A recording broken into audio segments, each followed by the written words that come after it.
We'll go ahead and get started. Thank you for coming.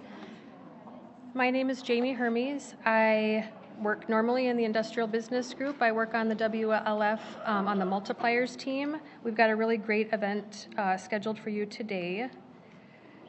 Just to keep us grounded, so we always start our events with, come on in, what our mission is. So our mission is to attract and develop leaders at every level of the organization, to accelerate the inclusion and advancement of women globally, to reflect our customers and markets and grow our business. So it's grounded in a business case, and it's also, just the right thing to do. We reinforce why women. Why are we focused on women? Research continually indicates the same set of barriers that women face in the workplace. Double burden, self-promotion, and this is one that we'll talk about today, double bind, sponsorship, and then leadership styles. We have a sustainability goal for 2025 that's pretty aggressive, and it is to increase women and diverse talent in every region globally to mirror our customers, and that means doubling our diverse talent rather quickly, and so WLF helps support that mission. To get ourselves just oriented to the various ways that we can impact change for women at 3M, we divide our goals and our meetings and events and all kinds of programs into individual, culture, and opportunities. This meeting will focus on where women can advance their own careers. There are a lot of folks behind the work that we do. We've got a variety of executives that help open doors there and ensure we've got alignment with our executive and HR teams. We have a variety of program managers that take on different types of work and activities, and then a really great group of operational leaders that help make all of these events happen and communications happen. We have tried to devise different types of meetings and events throughout the year to meet the needs of different kinds of women and men looking for different types of learning opportunities. So we do have this out online on the WLF SharePoint site, and just invite you, men and women, to attend as many of these as you can, or as many as are relevant for you, and are also always open to feedback. If there are types of events you'd like to have or messages you'd like to hear, please let us know. You can provide that feedback, and we can develop programming to help support that. Oops, we're already here. Don McGinley will introduce our guest. Thank you.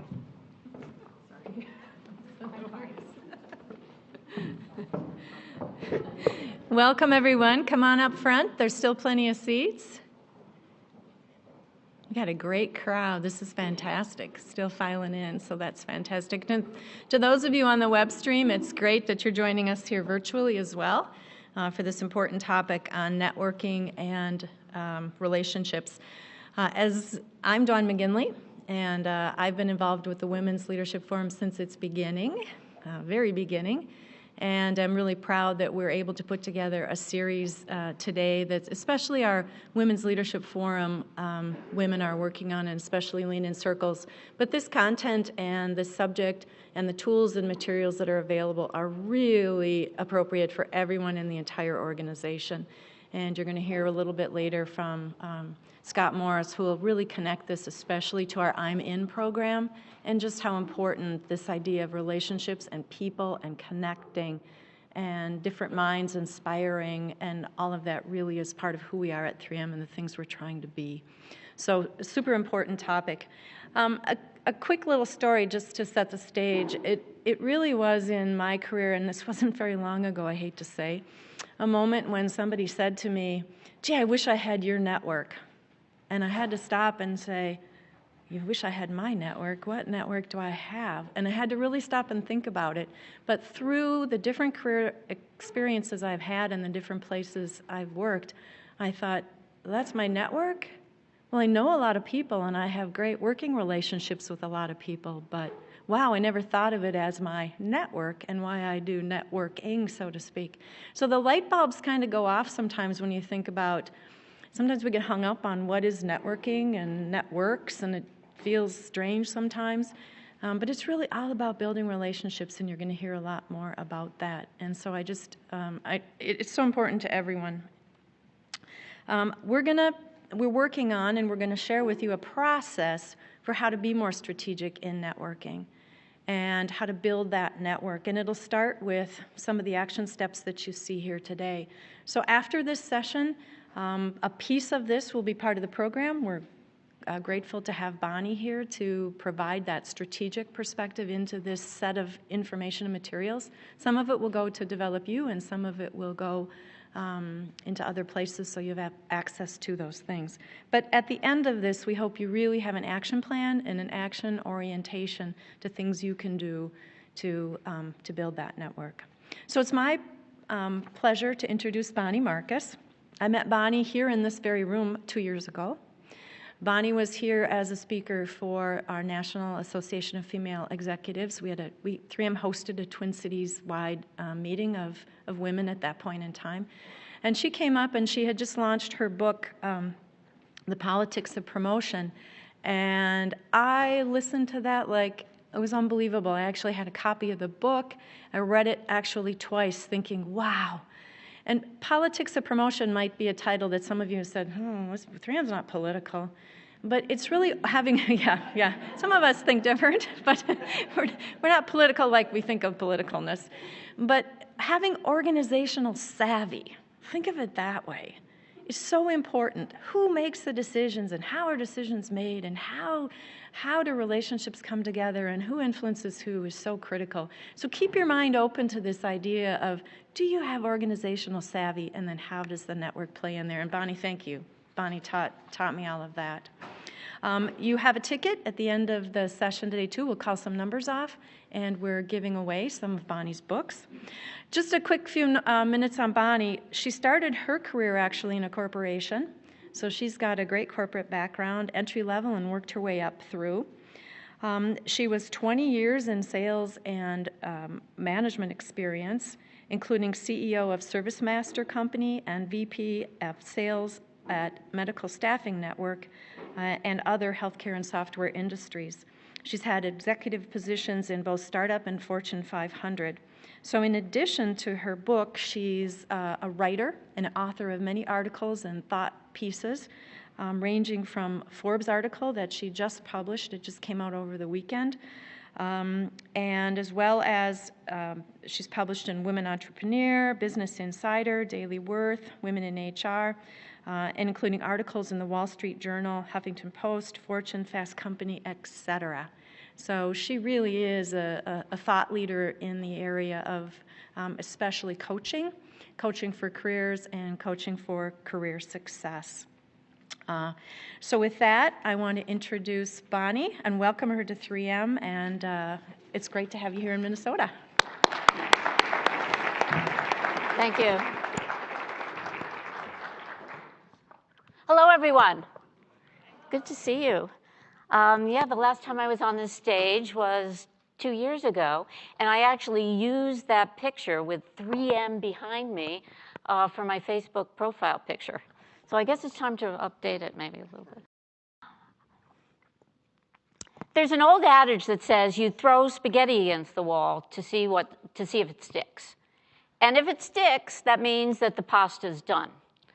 And I'm not sure if it really works, and I've never really tried it. But over time, that adage has evolved to mean that if you do a lot of activity, actions, if you throw a lot of ideas at something, that eventually something's going to stick. Something's going to help you find a solution.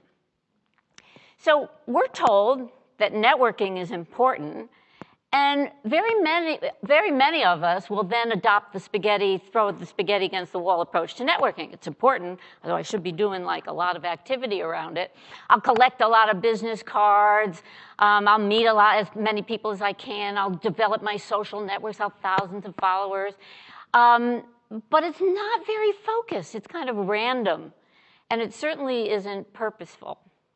So on the one hand, we are taught that networking is very important, but then we're never taught like how to do it, how to let go of that spaghetti against the wall kind of approach and do it in a very strategic and focused way that is most effective. It really takes a village to build a successful career. And I have interviewed hundreds and hundreds of successful leaders, and one of the things they will always talk about is people who mentored them, people who helped them along the way, that they never could have done it on their own. And when you think about it, there are a whole variety of different people that will help you be successful. Those people who can give you different information, access to different resources across the organization, people who can perhaps mentor you or coach you. So we need this whole collection of people to really help us grow professionally. And that's what a strategic network is. It's not this throw spaghetti against the wall type of approach, but it's very purposeful. It's very intentional. And you develop this group of people who can help you move your career forward and grow professionally.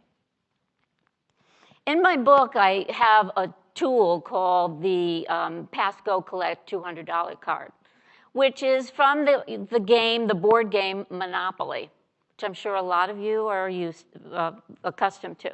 And when you landed on that, you moved around the board faster, and you collected $200. So I use that as a symbol for the strategic networking, because that's what strategic networking does for you. It helps you advance faster and actually make more money. There was a study done in 2008, and there hasn't been another study like this done since, but this was done with Upworthy and Pepperdine University. And they looked at elite professionals, highly paid professionals who were successful, and really asked them, what do you attribute your success to? And it was their networks, and it was the type of networking that they did, very strategic, very quality-oriented network. So how does a strategic network help you? First of all, it does provide opportunities for you to learn about more opportunities to make more money. It might be a project where you would get more visibility and you'd get a bonus. It might be a new position, but it does lead to more income. You get a lot of information from your network. Information about a whole variety of things going on in the organization. What are the dynamics? Who is in favor, who isn't in favor, who really has influence now? And these kinds of things change. So it's important to keep up to date and keep in contact with your network who can give you that information. Also, you need resources to be successful. So if you're working on a project and you need additional resources, your network can help connect you to those resources. All kinds of information about potential new opportunities, and maybe in a different department, another position where you would fit, where somebody can recommend you. And also, your network can help you, recommend you for new positions, and promote you. Story from my book, former client, Lisa, who was in her mid-40s and was working at a financial institution for decades. And she decided to take a risk. And she left her highly paid job at this financial institution, and she went to work for a startup as COO. She thought it was a great opportunity. It was an equity position. But after a year and a half, they let her go. And Lisa was the breadwinner in her family because her husband had decided to be the stay-at-home dad. So now she was without a job. She was in her mid-40s, and she was really pretty desperate about finding something right away. But Lisa was one of the best networkers I've ever known. And why do I say that? Because people would call her, even at dinner time. She'd take the call, she'd listen to them, and she'd help them. She was always nurturing her network. So when she needed her network, and she reached out and she said, this is just what happened, and now I'm looking for a position again in financial services, her network showed up for her, big time. And she found out about a position before it was even posted, and within 90 days, Lisa was working again, which at a leadership level is really pretty incredible. So your network can do all these things. There's tremendous benefit from having this type of a network. Now, what holds us back from networking is sometimes our own mindset about it. Because we feel like, well, this is really self-serving. This is all about me. I'm totally uncomfortable asking people to do things for me. And when you have that mindset about networking, chances are you're going to hold yourself back and you're not going to go out there and build relationships. But a true network, a really strong network, is with mutually beneficial relationships. It's with where both parties win. It's where you understand how you can serve others, how you can add value to others, and how they can help you. So the mindset of it's all about me, it's all about me, it's not all about you. It's also about how you can help others in your network, giving them information, promoting and advocating for them as well. Other ways we hold ourselves back: we tend to gravitate to people who are most like us and who think like us. So that limits our network to people who are very much like us and have the same types of ideas about things. If we branch out and break out of our comfort zone, we'll find that there are people out there who can really help us grow professionally and personally because they have different approaches to things. So one way we hold ourselves back is we just stay very close to the people that we already know, and we don't expand the whole possibility of people that are already out there. We don't create a network around our career goal. So we just network and we're meeting a lot of people, but it's not what's my career goal and who do I know and who do I need to know to get there. And that's what a strategic network is all about. It's how do you use that network and how can you help those people reach their goals at the same time reach yours. We don't network proactively. So that example I just gave of Lisa, she was a proactive networker. And boy, did her network show up when she needed it. And so we need to keep nurturing these relationships over time, because if we wait till last minute, we may feel really uncomfortable. So say all of a sudden you're in a crunch and you need to get a resource in a different department and you haven't talked to people in that department for like a year and you feel really uncomfortable. It's difficult to do. Whereas if you're always nurturing that network and always adding value, that network will be there for you when you need it. We don't set aside dedicated time. During the work week, we don't really dedicate any time to networking. We don't consider it part of our job. And it really is. So if you think, well, this is just about me and I need to be working more for the company, well, it is helping the company too as you build your network. You are also investing in the company as well as your career. But I get a lot of pushback, especially from women that say that they don't have time to network, thinking that networking takes place after work and I have other responsibilities after work and I really don't have time to do it. And here's my advice on that. That's just an excuse. What you can do is look at your schedule and just put aside an hour a week, even if it's just an hour a week during the week while you're at work. Dedicated time, and then you fill it in with somebody you're going to have lunch with or somebody that you are going to meet for coffee. But when it's on your calendar, you'll do it. And make sure that's sacred time. When you are considering doing events at night, be very strategic about what they are. Don't go to absolutely everything, every industry-related group, but look at it and say, where do I have the best opportunity to meet people who can expand my horizon, where I can learn more about my industry or my community. So be very strategic and try out different meetings. Go to them before you join all of them and figure out what fits. And then we don't leverage relationships.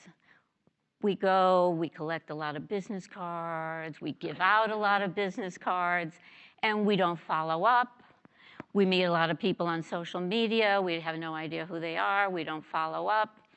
So get to know people, because it's more about quality than quantity. And if people reach out to you as you make these connections, get to know what that person is about. What are they doing? What are some of their challenges? Can you help? How can they help you? Well, maybe you have some challenges. It's getting beyond just the kind of chit-chat and understand really who these people are. And this came out at lunch. We were talking a little bit about how do you make those initial contacts. Well, ask people to talk about themselves. Ask them questions. People love to talk about themselves. And they'll open up and they'll tell you a lot about what they're doing and some of their challenges and what projects they're working on. And you get to know them, and then you can share as well. So you don't need any kind of a special agenda to have a networking coffee or lunch. Just ask people questions about what they're doing and what they do and what they like and what's a challenge. Now, especially in a large corporation where men are leading the organization, there are a lot of power networks at the top that are usually all male. This can be something that will hold women back, because these power networks are very difficult for women to access, to break into. So as you're developing your strategic network, you may say, well, I really need to meet that person and that person and that person, but they're very tightly into this boys' club. My advice there is to reach out one by one, try to find connections, try to find people who can open up doors. The difference in genders within the workplace with networking is that it really is much easier for men to network than women, because the networks that men have carry over very easily to after work. And these informal networks, even though they're informal, business is discussed. But a group of men may go out after work for drinks, or they may go to the golf course, or they may go to a poker game. And women have networks within the workplace, but then their networks outside of the workplace are usually more related to family and friends. It's more around their children or their neighbors. So it's very difficult sometimes for women to then penetrate the informal networks that men have that are still very powerful, that make a lot of decisions. One of the stories in my book is about a former client of mine who worked on the trading floor, and there were all men in her department, and her boss was a male, and she had a great relationship with him. But one day, she found out that he had organized a fishing trip, and he invited all the men in the department, and she was left out. So she had a great relationship with him, and she went up to him and she said, "Hey, if you knew I love to fish, would you have invited me along?" And he said, no, it's a guy thing. So again, it's like a similarity bias kind of thing. Men are more comfortable hanging out with men, but that shouldn't keep you from making one-on-one relationships with some of the people in the department. Some of the people you've identified should be in your network.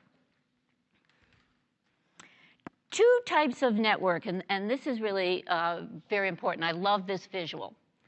Most of us network like Network B, where you know everybody in your network. Everybody knows everybody. And if you think about it, if everybody knows everybody, then that limits your exposure.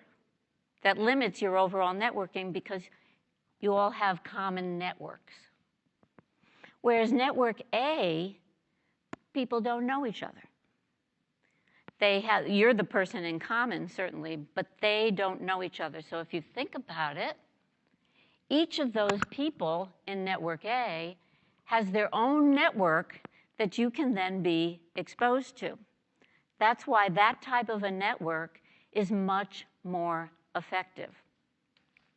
You get much broader exposure. And I like to think of that as the LinkedIn model, because a lot of people are on LinkedIn. They understand that when somebody reaches out and they connect with you, you have the opportunity to connect with their whole network that you didn't know before, because that's a person that you didn't know. So that visual really helps you to understand how you can broaden your exposure by networking with people, reaching out with people that you don't know. Now, a diverse network is important to have, but I want you to think about a diverse network in a way maybe you wouldn't normally think about it. Normally, we think about a diverse network as, wow, I've got people who, different genders, different religions, different race, different ages. I've got a network that looks diverse. But then the question is there diversity of thought? Or are you normally gravitating to people who validate your ideas, who think exactly like you? So that type of network is not really diverse in terms of diverse thinking. And when you reach out to people who may not be as like-minded, who don't necessarily validate everything that you think, who maybe question some of your ideas, that's your opportunity then to broaden your horizon and grow professionally and personally. So how do we create a strategic network? Starts with, what is your career goal? And basically, who do you know and who do you need to know to reach that goal? Understand your influence. So how your value proposition, how you add value, and how that can build influence across an organization, how that can help you build mutually beneficial relationships, how you can serve those people. Establish these mutually beneficial relationships based on that. It's not just about me, all about me, but about how you can help others, how you can serve others. And you build allies and bridges across the organization. As you build these relationships, you gain more visibility. You gain more credibility. People get what your value is and how you're contributing to your department and to the organization. And you identify key stakeholders and decision makers and potential sponsors as you're building this network. First thing to do is to reflect. And I know that's one of your initiatives, is to start and reflect. We spend so much time looking around at what everybody else is doing that we really lose ourselves. So it's important to really take time to step back and reflect and say, what is it that I bring to the table? How am I unique? What are some of my strengths? And how can I use those strengths to help others? How can I use that value to bring to these mutually beneficial relationships? And that's what your value proposition is. It's how your work contributes to positive business outcomes. And that positions you to be credible, helps you to build influence, and it really becomes a very authentic way to talk about yourself rather than a very stylized elevator pitch. Your job description, your value proposition is not your job description. So if all of you here today had the same education, the same job description, you would still have different value propositions because of who you are and how you perform your work and how you contribute. So it's really important to reflect and figure out what that is so you know how you can serve your network and serve others. Am I positioning myself as credible? Your value proposition helps you do that. And am I positioning myself as someone who can add value? This is an exercise that I have used for, well, let's see, I started my company in 2007, I would say for about 10 years with all of my clients, and it is in my book. Understanding your value proposition, I have to say, is not the easiest thing to figure out. We tend to go to the job description. We don't really get how we add value. And I'll tell you why. It's because it comes easily to us. It's instinctive to us. It's who we are, and we think, well, everybody gets that. Anybody can do that. Anybody can think that way. Anybody can come up with that solution. No, they can't. So it takes some time to reflect. In this exercise, what you do is you think of a few different situations in which you were involved and what your contribution was to that success. So you were part of a team. You didn't run the whole thing, but what was your unique contribution? And you'll see that if you look back over a few of these, it could be even over a few years, a pattern will develop about what your contribution is, and that's your value proposition. So I suggest that you do this exercise with a trusted colleague or with your boss or a mentor that you have, and figure out what is that unique thing that you bring to your work. One of my former clients was working for a large financial institution, and it was very siloed. So much so that all these different silos and different departments in this big organization, there was no cross-pollination there. Nobody talked to anybody. But Katie really wanted to get promoted, so she hired me, and we figured out what her value proposition was. And Katie had an MBA, and she had a technical background. She was running their digital marketing platform, and we knew she had 34% increase in customer loyalty over the past year. The results were great. How did she do that? Well, what was unique about her is, she had this business perspective. She knew what needed to happen, but she also had this technical way of looking at the world that is so foreign to me, I can't even tell you. It's like over here, and I'm over there. But some people, like Katie, look at the world, and they look at different problems, and they come up with technical solutions. They automatically think of technical ways to approach things. And that's what Katie would do. So she would tweak their platform. She'd add different things, because for her, she could instinctively see technical solutions. So she then went to different departments in this organization. She went out of her silo into another silo, and she'd meet with people. And she'd say, hi, I'm Katie. I run the digital marketing platform here. And I'd like to know more about what you do. What do you do? What are some of the things that you're working on now? And do you have any projects that are stuck? Do you have any projects recently that failed? Because maybe I can help. Maybe I can help you find a technical solution that you didn't see before. So this is part of the process of then connecting. This is, you know your value. You understand, you find out what's important to the people, potential people in your network. You know your audience, and then you connect the dots. You figure out how your value proposition, how what you can add value to, will fit with whatever their challenges are. So you start out by reflecting, and then you end up connecting. We do that by observing what's going on, asking questions, and listening to what the person is saying. It's very easy to get people to open up when you ask them to talk about themselves.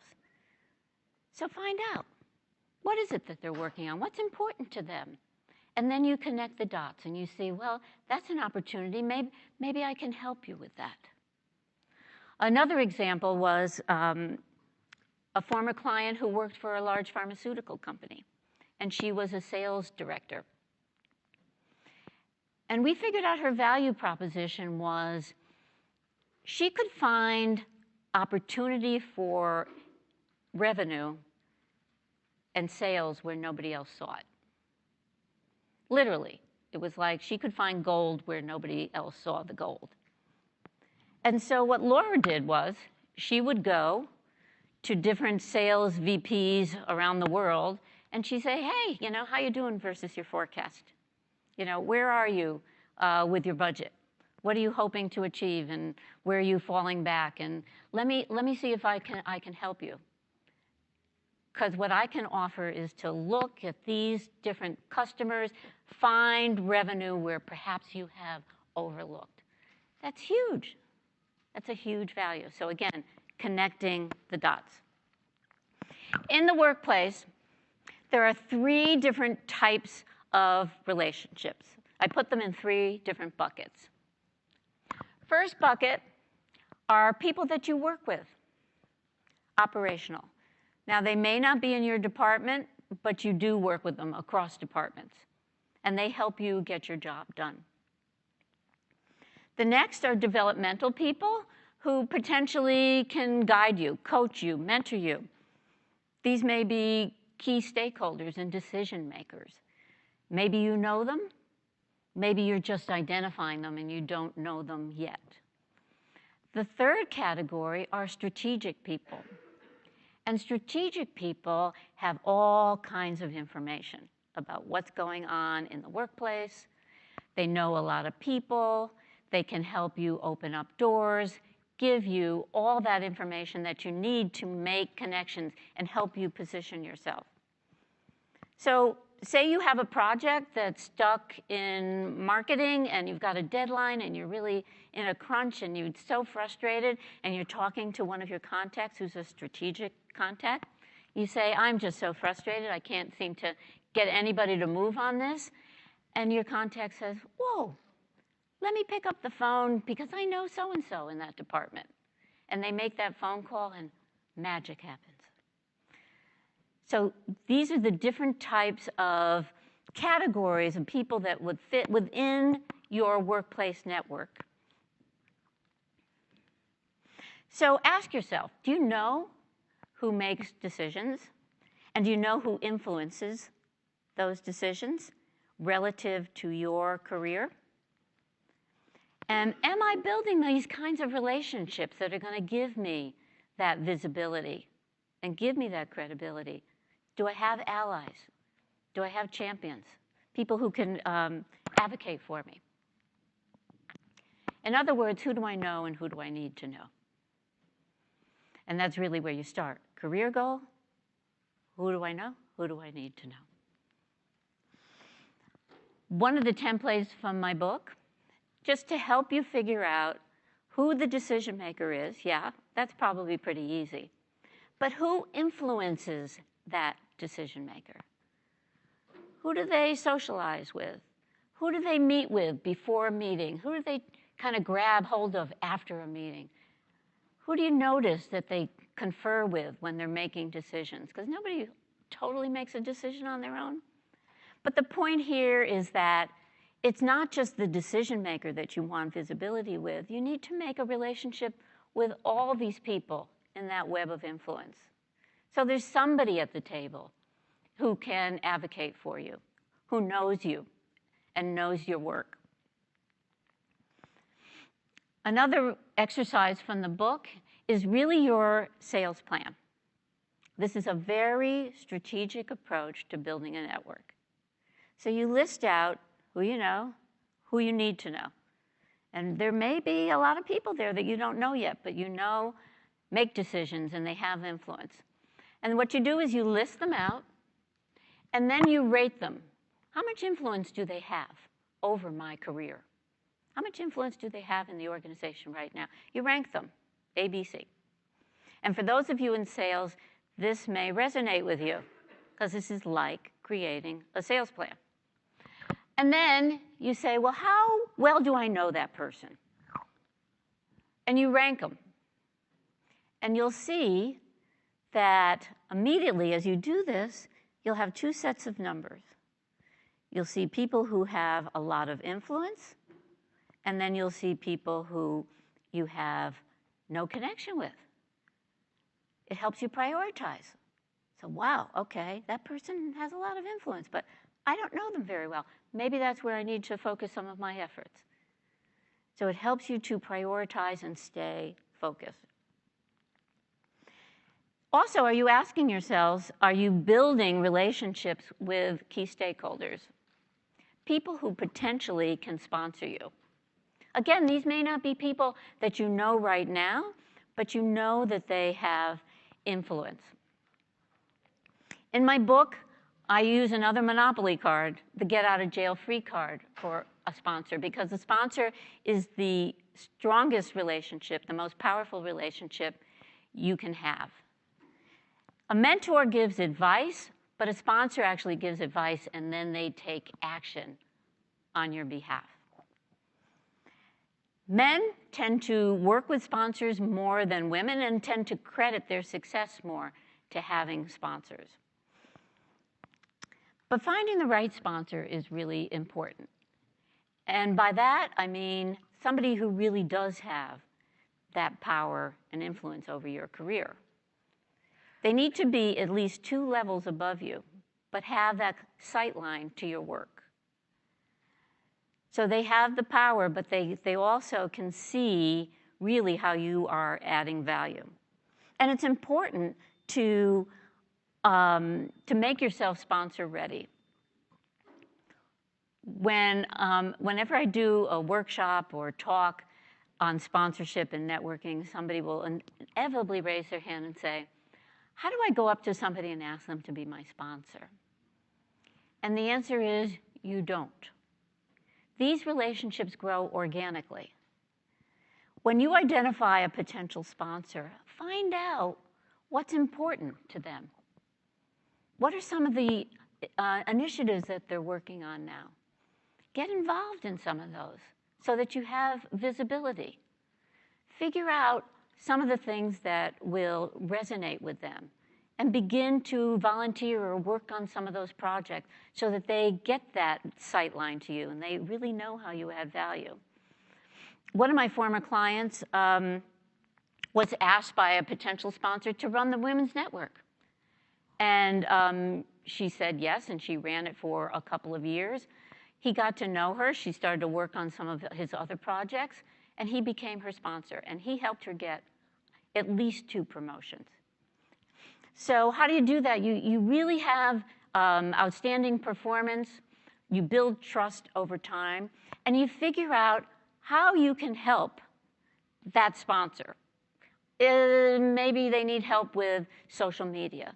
Maybe they need help from you to be their eyes and ears in a meeting that they can't attend because they're, in a different part of the country. How can you add value and build that strong relationship? Because the sponsor relationship is not just a one-way thing where the sponsor is always doing for you. It's got to be a 2-way. It's got to be a mutually beneficial. External networks are also very important. Somebody asked me in the first session, well, how much time should I spend externally networking versus internally? It really depends on what you're hoping to achieve with your career goal. But probably I'd say at least 20% outside and the remainder inside. And there's so many ways to build a network outside of the workplace that can help you advance, help you grow professionally. Maybe it's people you went to college with or grad school. Connect with them. Find them on LinkedIn. Set up a catch-up call. I do it all the time. What have you been up to? Let's set, I send them an email. Want to connect? Let's see where, I'd love to know what you've been doing lately. You never know. And then you can make connections for them and they can make connections for you and you can expand your network that way.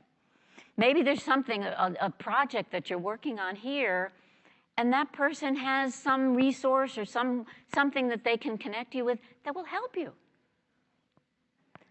Community-based organizations, nonprofit boards, also important. Many times people will say to me, I really want to be in management, but I don't have any management experience, and I don't know how to get it. And I say, well, go out into your community. Find a community-based organization or a nonprofit and get involved and lead a team and put it on your resume. That's management experience. You're leading people. We don't think of it that way, but the external networks give you that opportunity, and that helps you in your career. Former colleagues, very important. When I decided to leave my position, I had actually been passed over for promotion, and I left a company I had been for 8 years. I didn't want to stay there anymore, and I reached out to former colleagues, people who knew my value proposition, and that's how I found out about the position at ServiceMaster as CEO. It was through a former colleague. Stay in touch with these people. Industry-related groups, there may be a ton of them.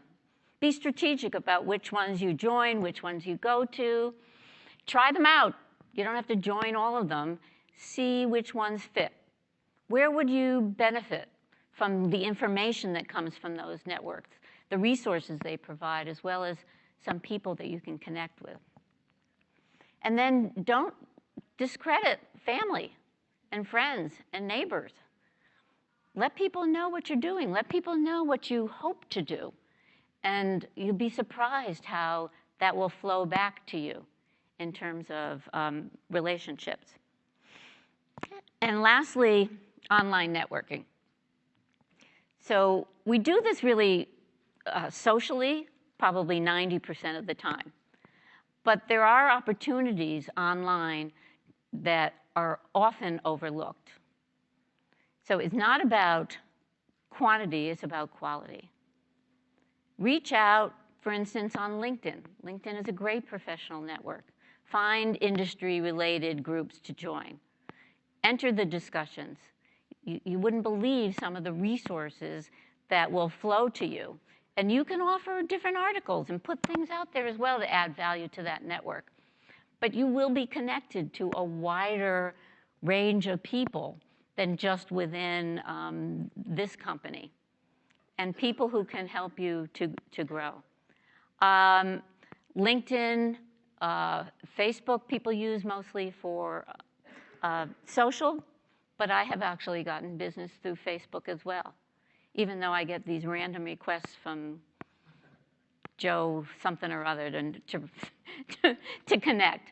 Be strategic about it and look at who these people are and see whether or not they are legitimate, first of all, and whether or not it would benefit the two of you to connect. So, take action. This is your action plan going forward. What do you do when you leave here to continue to grow your strategic network? First thing is, what is that career goal? What are you hoping to achieve in the next 3-5 years? And it doesn't need to be something that you're going to be held accountable to, but it's a place to start. So maybe you want to move to a management position. Maybe you'd like to try something in a different department. You begin to build a network around that career goal, and you can always shift it. You can always change it as you decide, well, I've kind of gotten more information from my network about that, and I'm not so interested in that. I think I'd really like to head here. But it helps you stay focused. Identify the people who have power and influence over your career. Build a network of advocates and influencers. It's so powerful to have people out there who can advocate for you, who understand the value that you bring. You can't be in a million places at once, and even if you have a wonderful relationship with your boss, that person can't be at every meeting. But there could be somebody at the table who would say, oh, I know somebody who can do that job. Oh, I know somebody who can help on that project. And the more expansive your network, the more people understand that value you bring, the more those opportunities pop up. So nurture these relationships. Make sure that you are offering value as well as taking value. It's a give and take. Think about ways that you can add value and to continue to nurture the relationships over time. Maybe you found that somebody's interested in a particular project, a particular idea, a particular product, and you're reading and you find something, an article on it. Send it to them. Wow, you know, you said that you were really interested in this. I just thought maybe, you know, I don't know if you've seen this article, but that's the way you keep the conversation going and you keep adding value to your network. So always think about ways that you can do that. And then lastly, take the time to do it. Be intentional, be purposeful, because a strategic network can really help you to grow professionally and to advance your career. And it's worth investing the time in that network to help you reach whatever your goal is. Thank you.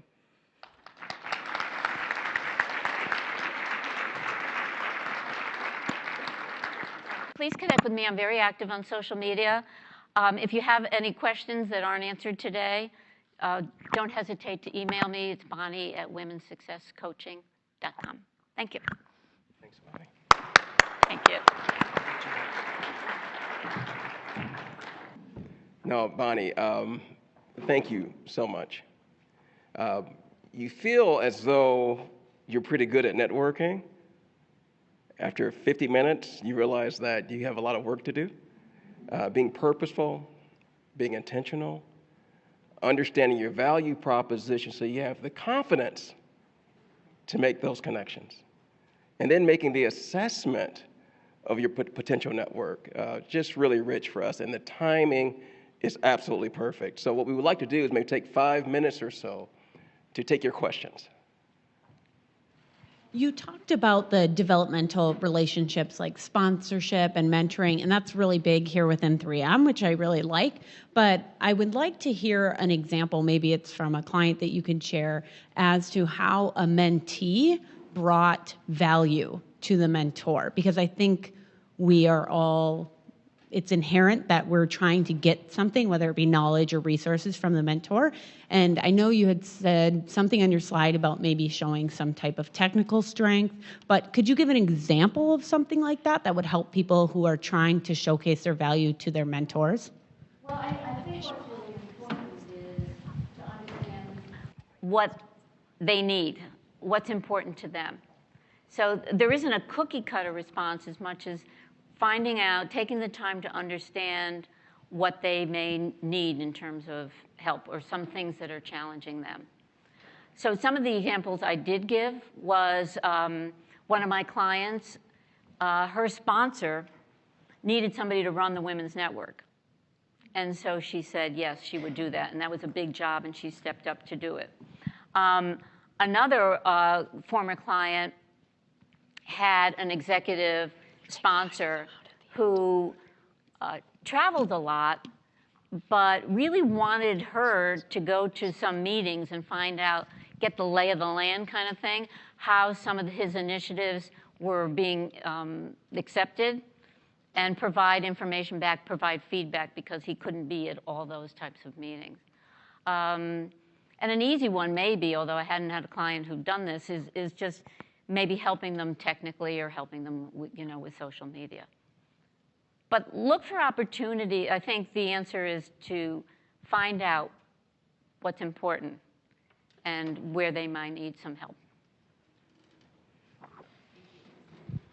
Thank you so much. Great presentation. Quick question on the external connection. So internally, it's usually easier because you know the people or somebody else knows the people and you connect with them. But when it's external, like you go to a conference and you connect with those people on the spot, and then you try to reach out to them on LinkedIn or email or whatever, and then there's no response. So how much effort should you put on it? Or like, is there how do you maintain that relationship? Okay. I try to be pretty strategic when I go to a conference and see who's going to be there.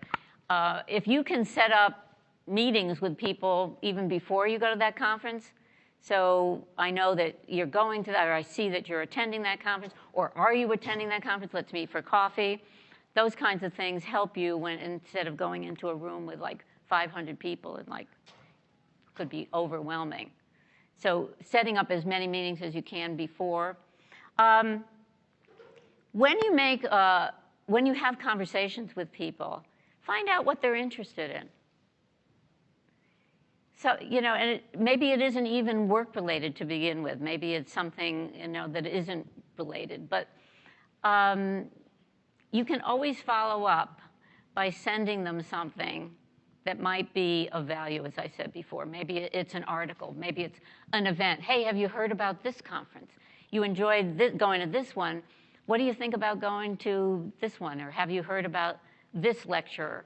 So think about ways, instead of just reaching out, think about some ways where you can strengthen the connection. That help? Yeah. Yeah, I'm interested in the cultural differences around networking, and if as a Brit in the US, I should be using some different tactics than I might use back in London. What I know from my clients in London is that it's much more difficult to network with men in England as a woman. That I will say, and it's much more formal. And I don't know if you've found that too. Sure, there's a bit of an old boys club atmosphere. A little bit of it? Yeah. Yeah, and I think there's a little bit about how you present yourself, whether you present yourself as how much of yourself you present. At the beginning of your successes in your work, I think, at least that's my experience so far, Brits have been a little more reticent, not so good perhaps at telling the story about what we do. Yeah, so you had mentioned before at lunch when we met that you felt that here in the States we're much more forthcoming about our accomplishments, and we kind of lead with that, whereas you don't see that as much in the UK. I think that's because we really don't know how to network. I mean, we get really overwhelmed by it, and it paralyzes us in a way, and we don't know how to make basic human connections with people. It's just about reaching. You don't need to have a formalized elevator pitch where you go up to someone and say, oh, I'd accomplished this, because it doesn't resonate with people. It turns them off. It's much better if you approach somebody and say, introduce yourself, but say, I'd love to know more about what you do, Your job title says this. What do you actually do? And then you begin to build more of a relationship, not lead with your accomplishments. I mean, people really they don't care. There's no reason to care until they get to know you. So I don't think that's an effective way, and that's why I think asking those questions, observing and finding out more about people is a better way to lead and figure out how you can serve. Yeah. So thank you, Bonnie, once again. And this has been amazing. You have really helped prepare us for our launch next week of Connect. So what I would like to do now, if you have your raffle tickets, I'm not Vanna White, but I'm her cousin. Look at the last three numbers. 384. 384. You have your tickets. You have 384.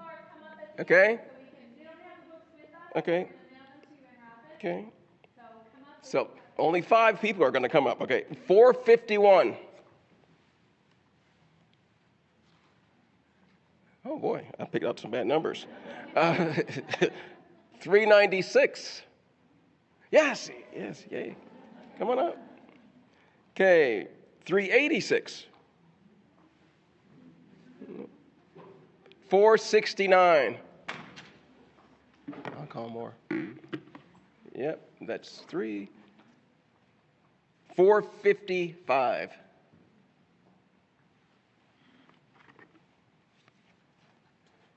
Okay, 385. Yes. Okay, one more. 404. Yeah, there we go. Well, once again, thanks. One more round of applause for Bonnie, please. She's fantastic.